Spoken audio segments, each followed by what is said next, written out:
Salut à tous, ravi de vous retrouver sur canalturf.com. On va prendre la direction de l'hippodrome de Longchamp pour le quintet de ce samedi 17 septembre. Il s'adresse à des chevaux de 4 ans et plus. Il s'agira du prix de la table, Réunion 1, quatrième course. Voici tout de suite mon pronostic.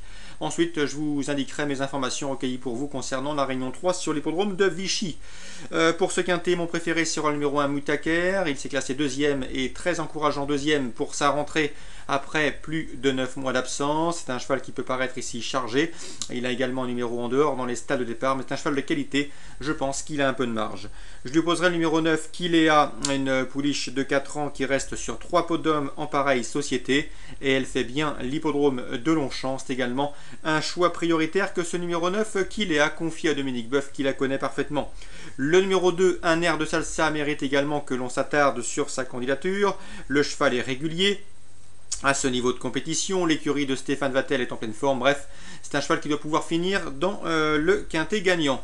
Même topo avec le numéro 6, Gamerita, elle aussi se plaît Longchamp, elle aussi se montre irréprochable dans les quintets, dans ces conditions. L'élève de Dominique Sépulcre dispose d'une première chance théorique. Le numéro 8, Argun River, présenté par Michael Deslang, ce cheval affronte ses aînés, il n'a que 4 ans, mais c'est un cheval de qualité. Sachez également que si l'on accepte sa tentative de Clairefontaine, eh bien, il collectionne les places d'honneur. Le numéro 5, Main Top, présenté par Yann Barbero, autre élève de Yann Barbero dans cette épreuve. Il retrouve Longchamp, piste sur laquelle il s'est classé 3e début juillet. Et à ce niveau, il convient de le racheter après un échec à Vichy. Le numéro 12, Seawin, qui peut venir pimenter les rapports dans cette épreuve. Il dépend de l'entraînement efficace de Robert Collet. Le cheval vient de montrer une forme récente dernièrement. Donc il convient de s'en méfier, tout comme le numéro 14, Cardo, qui lui aussi devrait afficher une belle cote. Il n'est pas hors d'affaire, il avait bien gagné à Deauville début août, il ne faut surtout pas le sous-estimer, même si c'est vrai qu'il vient d'échouer avec un poids revu à la hausse. Résumé chiffré pour ce quintet, le 1 Mutaker, le 9 Kilea, le 2 un air de salsa, devant le 6 Gamerita, le numéro 8 Argun River, ensuite le 5 Main Top, le 12 Seawind et le numéro 14 Cardo. Direction Vichy maintenant en Réunion 3. Sachez que j'ai pu m'entretenir avec Maxime Bourse, il présente notamment le 114 Kelly Saint-Bar que l'on connaît bien. La jument est en pleine forme, elle répète toutes ses courses, elle est régulière. Elle a un petit peu meilleure corde à gauche, mais corde à droite, ça passe quand même avec une Murphy et un piquant de Rennes. Ici, il en escompte un très bon comportement. D'après lui, elle est capable de figurer sur le podium et ce, à une cote intéressante. Son jeune jockey, Thomas Touchard, la connaît bien pour l'avoir piloté à diverses reprises. Sachez qu'elle a fait l'arrivée avant l'été à Vichy cette année. Elle voyage bien, bref, elle a pas mal d'atouts dans son jeu. L'opposition pour elle, à mon avis, sera le 115 Raison Génilou. Le cheval possède les meilleurs titres. Il est présenté par Louis Baudron, il affronte ses aînés, il a déjà figuré en société plus huppée et dans ces conditions, à mon avis, c'est le cheval à battre. Le 115 Raison Ginilou, le 114 Kelly Saint-Bar pour une place à belle cote.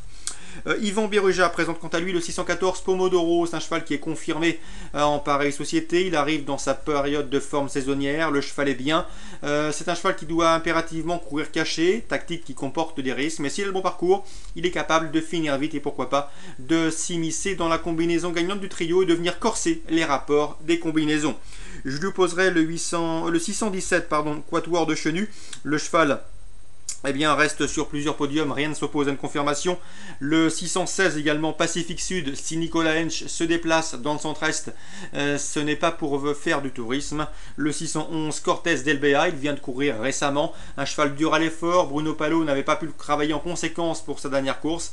Le cheval doit maintenant arriver dans une condition suffisamment acceptable pour très bien faire. C'est un cheval qui est un petit peu hésitant au départ, mais ensuite il est capable de tracer des bons derniers kilomètres, un cheval dur à l'effort, donc la méfiance s'impose.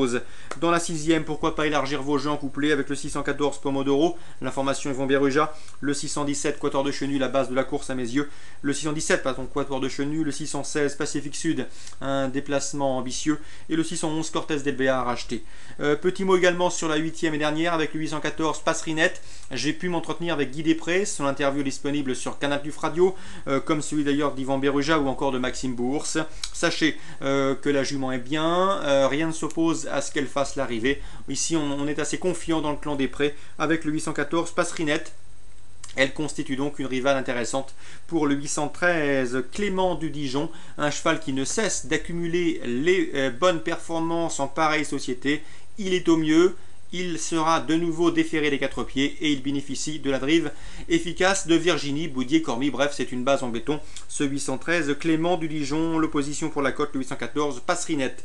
Voilà pour ce samedi 17 septembre. Très bon début de week-end à tous et rendez-vous demain.